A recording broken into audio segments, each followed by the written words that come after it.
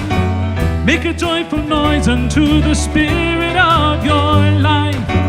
Make a joyful noise unto the Spirit.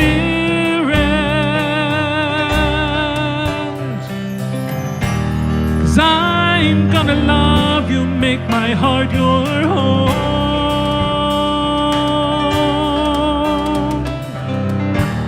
And I'm gonna love you when you feel alone.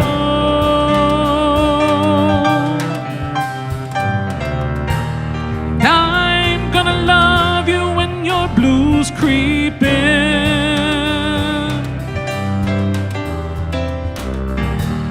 And I'm gonna love you until the end and start all over again, because you are the light of the world. Yes, you are the light of the world. Make a joyful noise unto the Spirit of your life. Make a joyful noise unto the Spirit of your life. Make a joyful noise unto the Spirit of your life. Make a joyful noise unto the Spirit, unto your Spirit.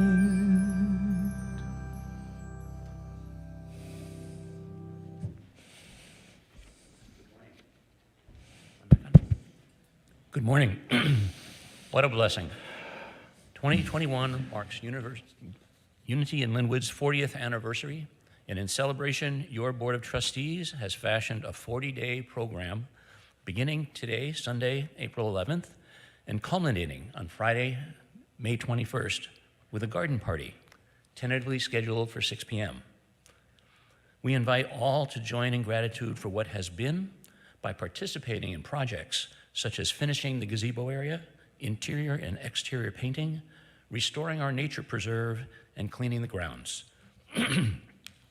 Join in faith for what will be by contributing to our fundraiser of $30,000 dedicated to restoration projects, including parking lot repair and refinishing.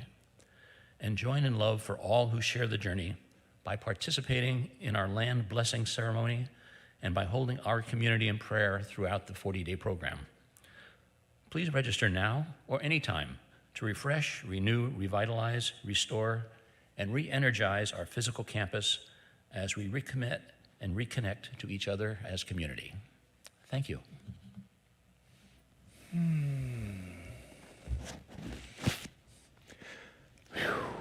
Thank you, John Brooks. John Brooks is your Board of Trustees chairperson. Welcome to all who are in the sanctuary this morning. Welcome to all who have joined us via our virtual sanctuary. My name is Dr. Richard Loren Held. Always, it is a pleasure, it's an honor to welcome you to this evolving, unfolding experiment in oneness and possibility, which we call Unity in Lynnwood, practical spirituality, welcoming community. That admittedly short mission statement that is so broad on idea. And so it is that every week I like to support this admittedly short mission statement by offering one of the 6 bullet points which we developed in conversation with your Board of Trustees in late 2014. Take a deep breath with me. Does this belong to you? Oh, I hope so. If not, it might be an awkward morning for you. It's the 4th of 6, and it reads as follows. We believe each person is an individualized expression of divinity itself, and we accept each person as such without condition, question, or exception. As a matter of principle, it can be said that we at Unity in Lynnwood then love boldly.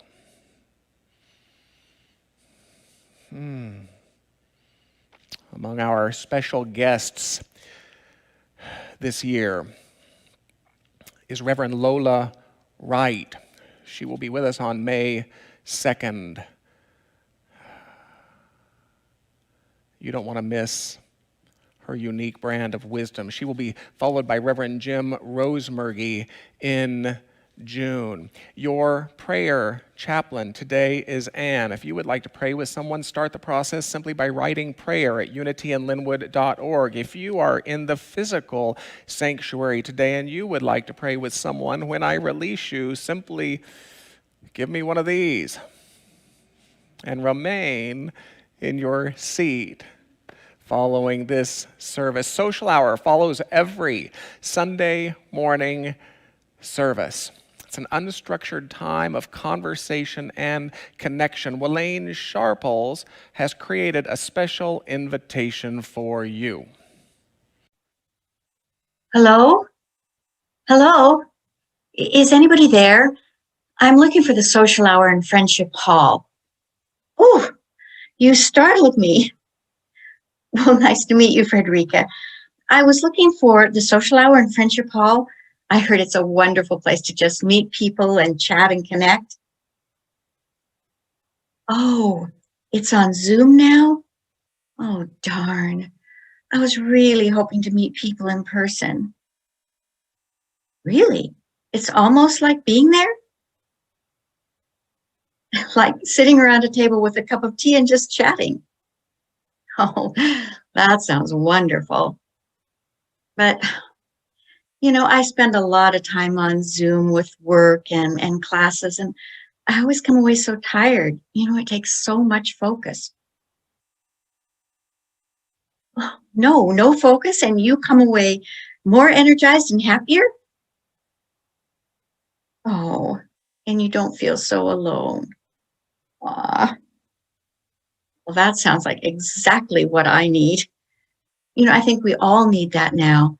It's in our DNA to connect with people. And, well, for me, connecting with people is my greatest joy. So, I'm in. Will you be there? Oh, everyone is welcome, including cats, dogs, and bears. Thanks, Frederica. I'm so excited. I've really missed chatting and seeing people laugh and smile. So, I'll see you after the service. Oh, thanks. Hi, I'm Welaine Sharples, and I usually sit at the Let's Connect table in Friendship Hall. And Frederica is right. This really is a different Zoom experience. It's very relaxing and just fun. Thus far, we've been a very small but merry group, and we would love to have you join us. So whether you attend Unity in person or virtually, we'd love to connect with you. Just go to the calendar page to register or copy the link on the screen below you. And we hope to see you soon. The link you have always used will work as well. Words of invocation. You're welcome to allow my words to become yours. You're welcome to read along, or you are welcome to close your eyes and simply consider the following. Though imaged and named variously, there is a singular and eternal ground of being from which all life emanates and into which all life retreats. We choose to call this ground of being God. By extension, we come to understand that we are spiritual in nature, human in expression, and limitless in potential. We gather today to remember such truths, to celebrate our unity, and to honor all life. And so it is, and so it is. So according to the author's tradition, the problem is this.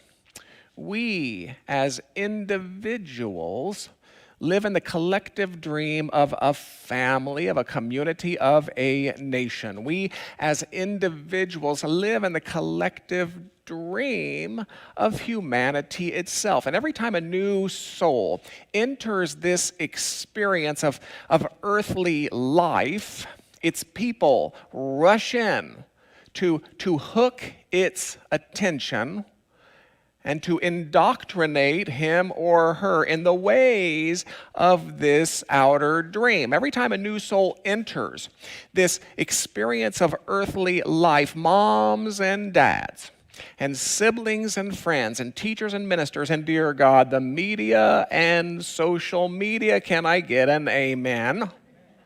Rush in to hook its attention and to indoctrinate him or her in the ways of this outer dream. The ways of this outer dream, for better or worse, inform gender roles, religious beliefs, life purpose, relational rules, even personal values. The ways of this outer dream inform which clothes to wear, which language to speak, which religion to practice, which parts you will shave. There really is no limit, you see. And because that child quite simply doesn't know any better, the child agrees with the ways of this outer dream, for better or for worse. And in so doing, the outer dream becomes an inner dream, or what the author calls a personal book of law. This process by which the outer dream, for better or for worse, and you already get where I'm going with this, I'm quite certain. The process by which this outer dream becomes a personal book of law is called the domestication of humans. Now, the author asserts that this domestication of humans is parallel to the domestication of animals. It's a crude process rooted in a system of reward and punishment. We are rewarded when we act in accord with the expectations of the outer dream, and we are punished when we act out of accord with the expectations of the outer dream. Ultimately, we are rewarded as we abandon our deepest selves. We are rewarded for pretending to be something we're not. And we are punished as we refuse to abandon our deepest selves. We are punished for refusing to be something we're not. And this domestication of humans is so effective that over time, we no longer need moms and dads, siblings and friends, teachers and ministers, even the media or social media. This domestication of humans is so effective that over time we begin to reward ourselves for pretending to be something we are not. And we begin to punish ourselves for refusing to be something we're not. I may have said that backwards. You understand, don't you? Nod yes, please. In time, we become self-domesticating, he would say. In time, we become self-perpetuating mimics, what Mr. Fillmore would call an automaton of moms and dads and siblings and friends and teachers and ministers and media and social media. And it's in such a fashion that this outer dream, for better or worse, gets passed from generation to generation to generation. Now, I say for better or worse, take a deep breath with me, because the outer dream is brimming with lies. So as each new soul innocently agrees to the tenets of that outer dream and adopts them as an inner dream, as that personal book of law, he or she begins to reward himself and to punish herself for some pretty ridiculous ideas about gender roles and religious beliefs and life purpose and relational rules and even personal values. I say for better or for worse because if the author is correct, entire lives have been constructed on books of law which are 95% false. Entire lives have been constructed on the fearful fiction of generations of frightened humans.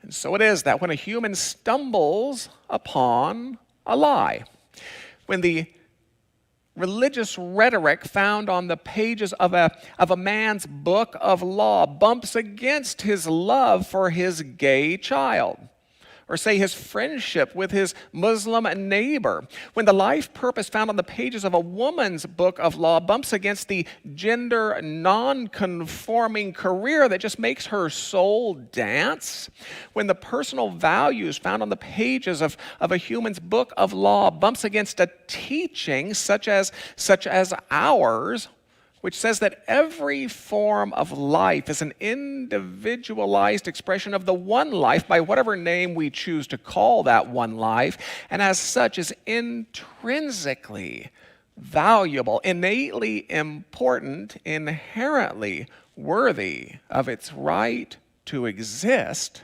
When a human stumbles upon any lie upon which an entire life has been constructed, the human finds itself at a most important choice point.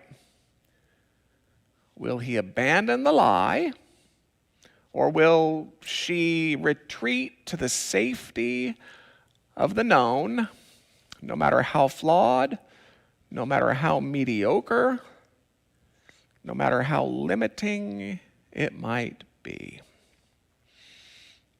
And make no mistake, the outcome isn't as predictable as you might think. So according to the author's tradition, that's the problem. But according to the author's tradition, this is the solution. And I quote, "If you want to live a life of joy and fulfillment, you have to find the courage to break those agreements." If you want to live a life of soul satisfaction, you have to find the courage to wave away the fog of society's many impositions, that you might step into the clear air of a soul-driven existence. And while this isn't easy, I'm willing to believe it's worth it. And by virtue of your presence here this morning, I'm willing to believe that you think it's worth it as well. Now, the author sets forth 4 new agreements which are designed to do just that. Would you like to know what they are? Well, that's good. That's good. To wave away the mitote, which refers to that cacophony of voices, to wave away the mitote that we might reveal a new dream that the author calls heaven. Are we ready to begin? If so, nod yes enthusiastically. Thank you. You are so good. You are so good. It was Maya Angelou who wrote, and I quote, "Someday we will be able to measure the power of words." She continued, "I think they are things. They get on the walls. They get in your wallpaper. They get in your rugs, in your upholstery. They get in your clothes. And finally, they get into you." End quote.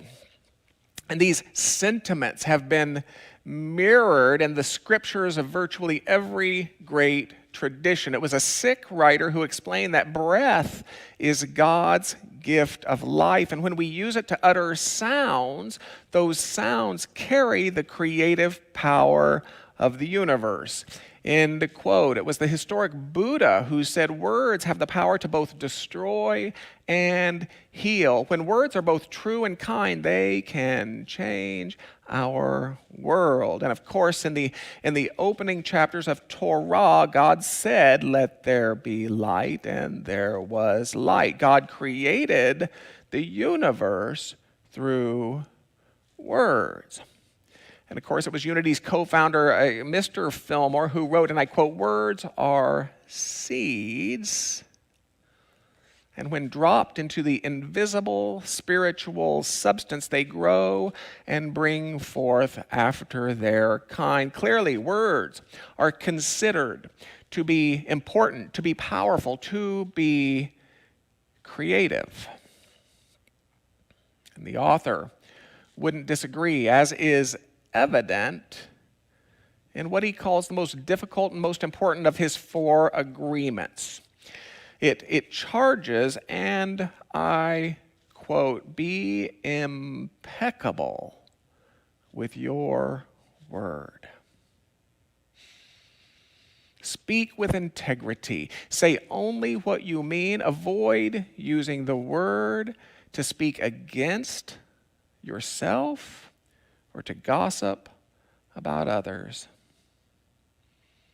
Use the power of your word in the direction of truth and love. End quote.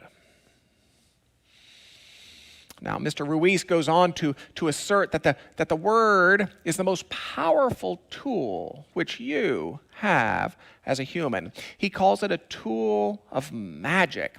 And like all tools, this word can be used to call forth something of a heaven, and this tool can be used to call forth something of a hell. It can be used to elevate all who surround you, and it can be used to diminish all who surround you. It can be used to harmonize you with the brightest of dreams, and it can be used to harmonize you with the darkest of nightmares. We've all known some of these people. Some of us might have been some of these people. Be impeccable with your word. Speak with integrity. Say only what you mean. Avoid using the word to speak against yourself or to gossip about others. Use the power of your word in the direction of truth and love.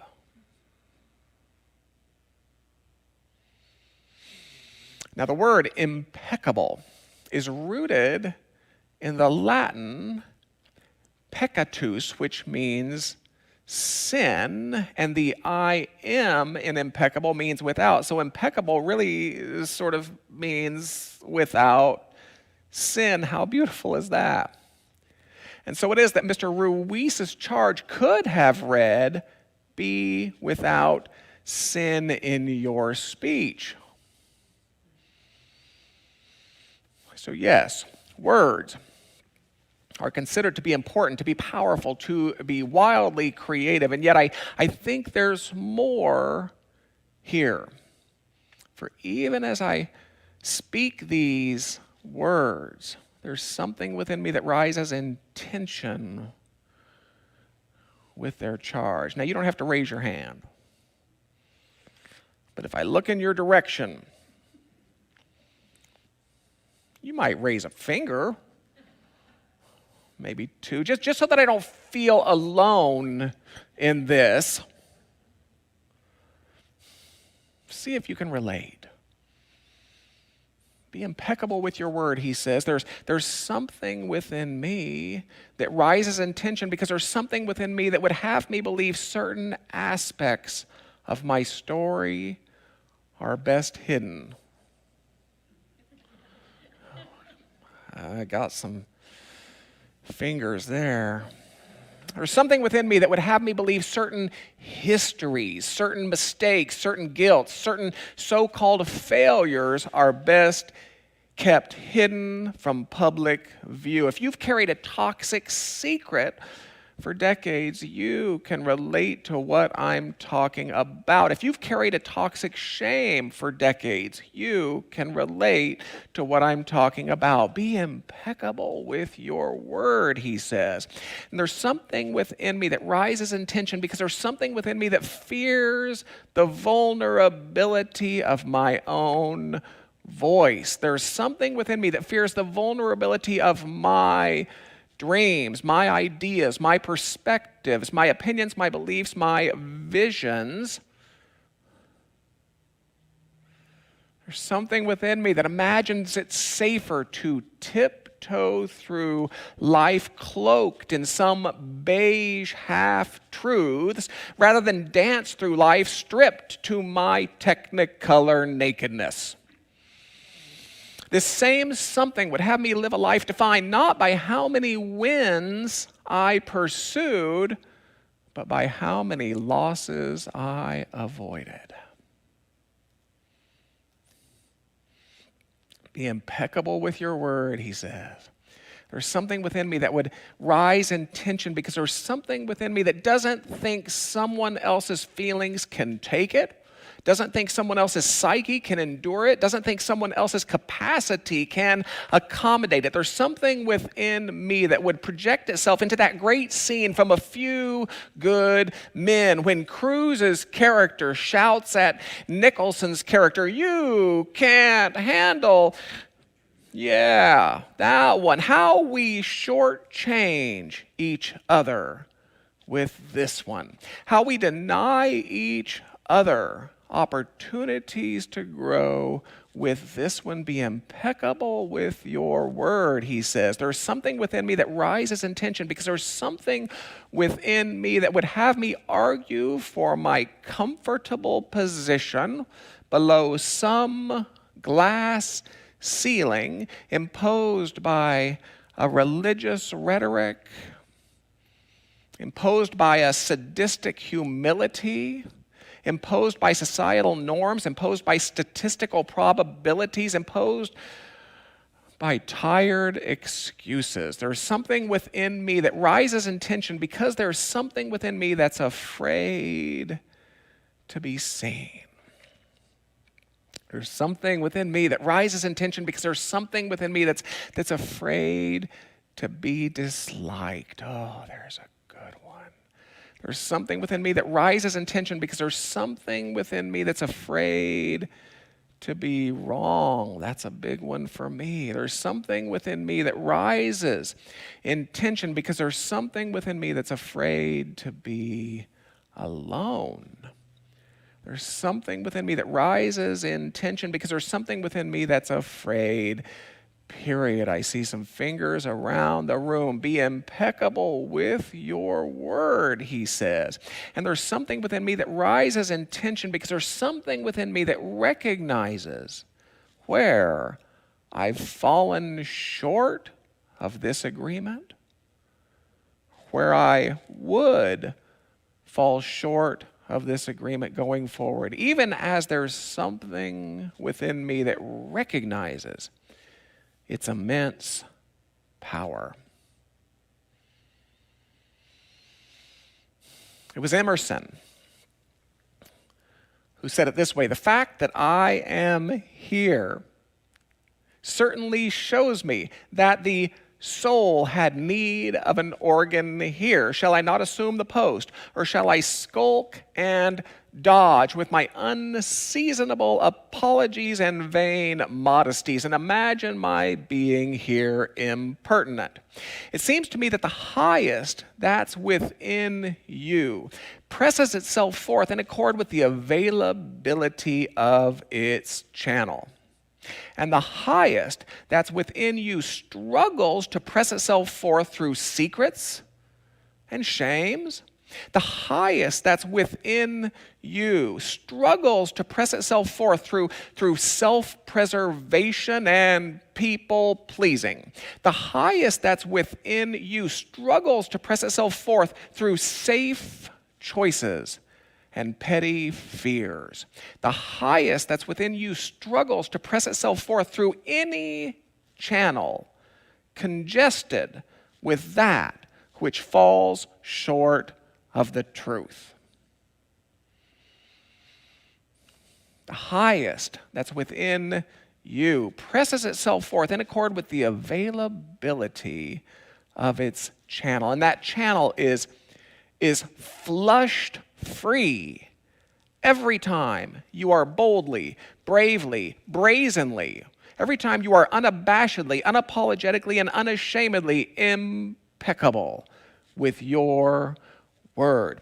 That channel is flushed free every time you finally and at long last let your truth fly.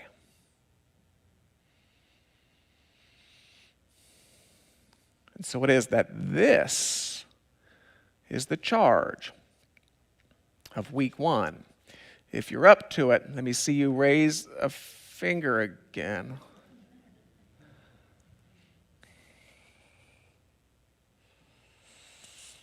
So in closing this first in a series, Mr. Ruiz promises that even in our earliest of attempts, emotional poisons will begin to dissolve from our minds.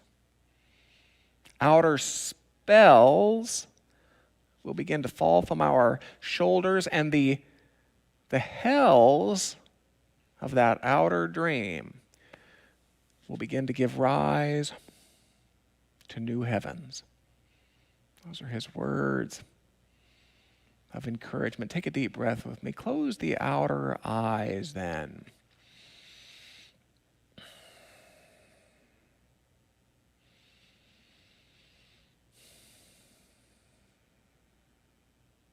Let's just take a deep breath together.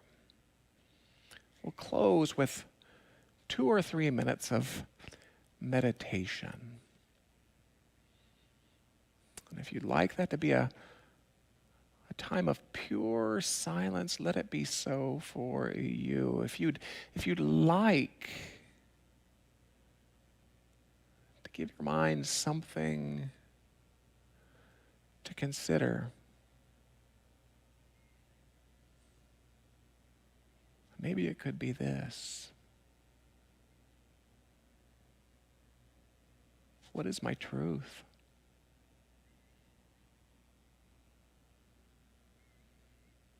And am I willing to let it fly?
What is my truth?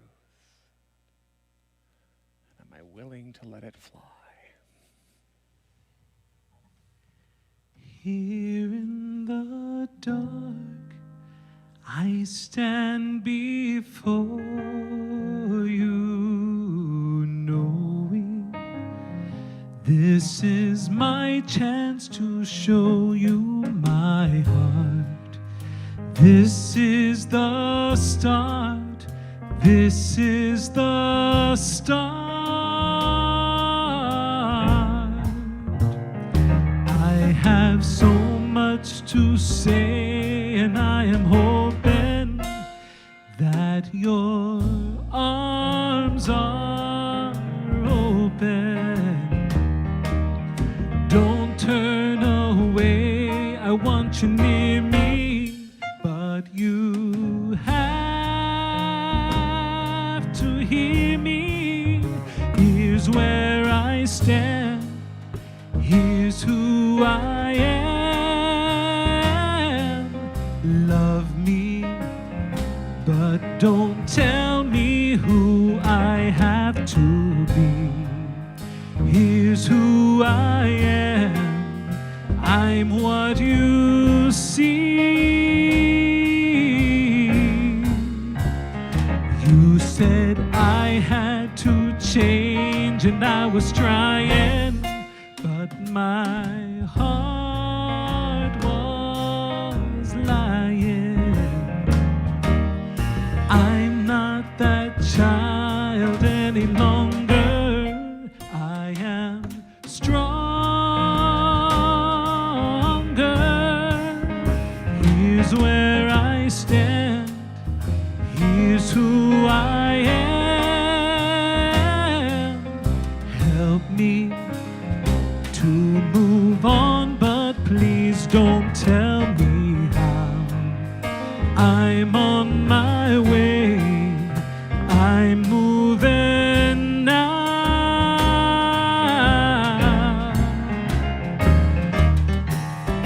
In this life we've come so far, but we're only who we are.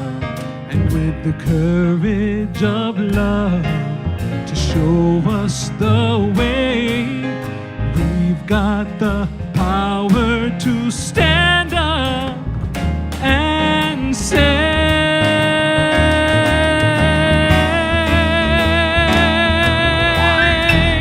here's where I stand. Here's who I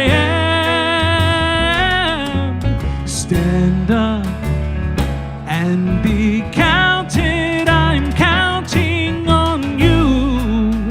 If you're with me, we'll make it through. Here's where I stand. Here's who I am. Love me, love me, love me, and we'll make it through. Here's where I stand. Baby, baby, baby, I'm counting on you. Here's where I stand. Love me, love me, love me, and we'll make it through.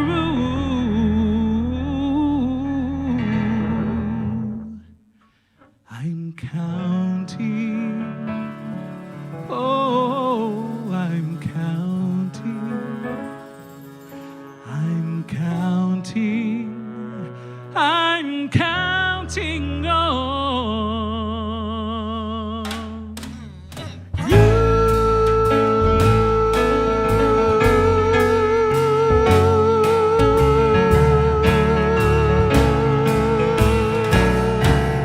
Here's where I stand.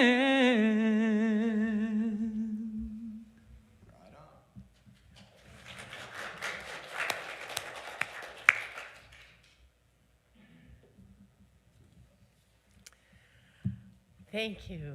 Thank you, thank you. Let's just put this aside for a moment. Moving backwards, Matthew, thank you.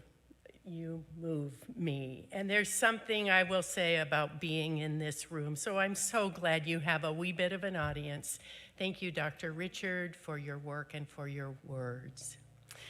At this moment, we stop, we pause just for a moment in order to introduce an offertory moment. Giving from a grateful heart, a loving heart is a profoundly important spiritual practice.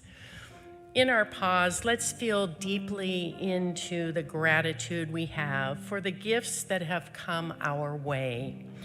Some of them are large, life itself.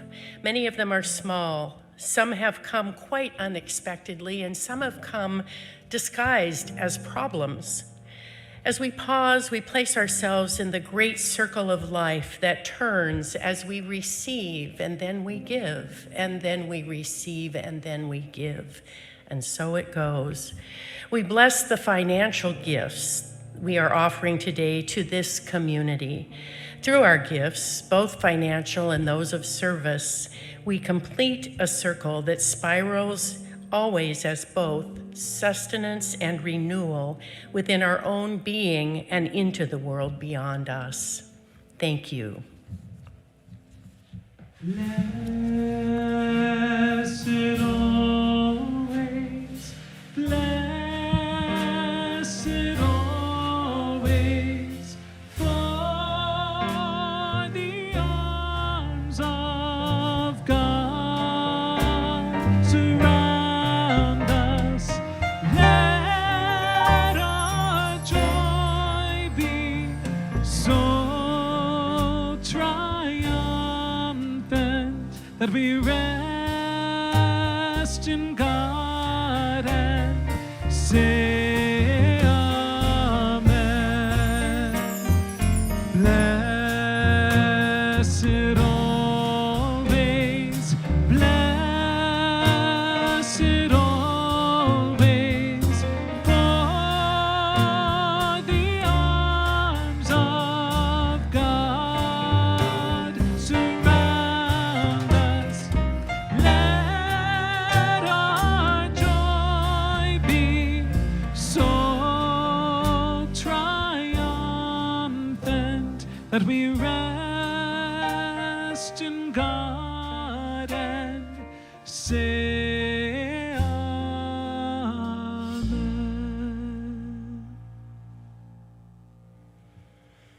And we have a few invitations for you. There is still much going on at Unity in Lynnwood.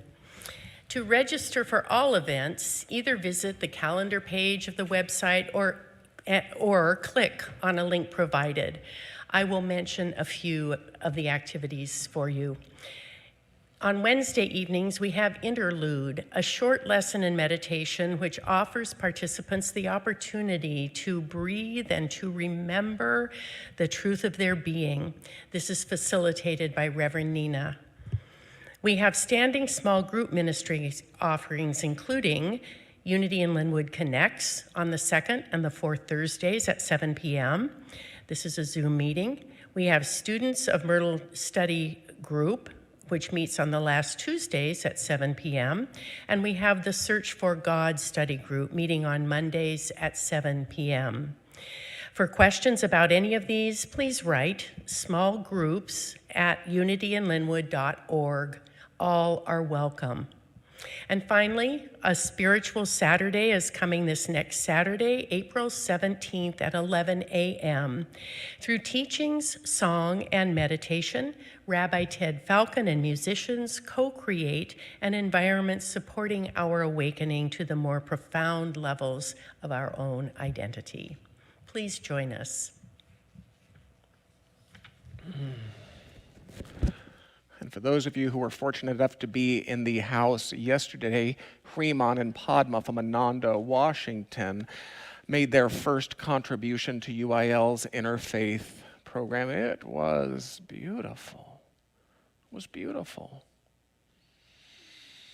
Thank you, Linda. Thank you, Matthew. Thank you, Scotty and Jonesy. And you have an amazing crew. If you like the quality of what you see and hear, show some love in your social media chat box, or if you're in the house, just give a nice wave to Amelia, to Nathan, to Cameron, to Nadine, to Lisa, and to Michelle, who basically keeps all of us whipped into really good shape. Take a deep breath with me, close the outer eyes yet again, and let us make some decisions about how we will engage this day and this week. Shall we do that together? Let's close those outer eyes that would have us believe that we live in limitation and separation and partiality. Let's close our eyes to that we might open the spiritual eyes of us to something of a truer, more enduring seeing. Let's open the spiritual eyes of us, that they may come to remember the truth of life. That the spiritual eyes of us may come to remember the truth of sufficiency. That they may come to remember the truth of wisdom.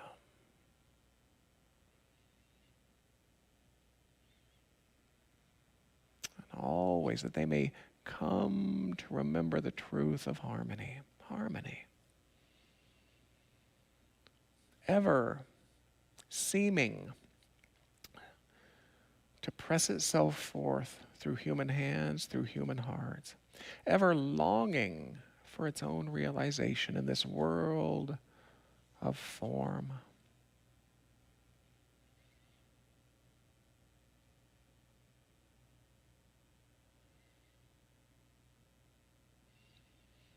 And so as always, as we consider reopening those sensory eyes,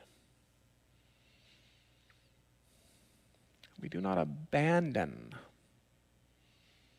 any higher seeing, but we bring it forth. We carry it with us. We share it with all with whom we are blessed to sojourn with today.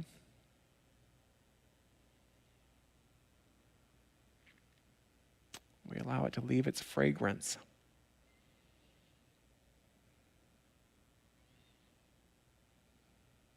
upon the path we walk. And if you're like me, this gives rise to something of a sense of gratitude then. And it is gratitude that I'll carry forth today.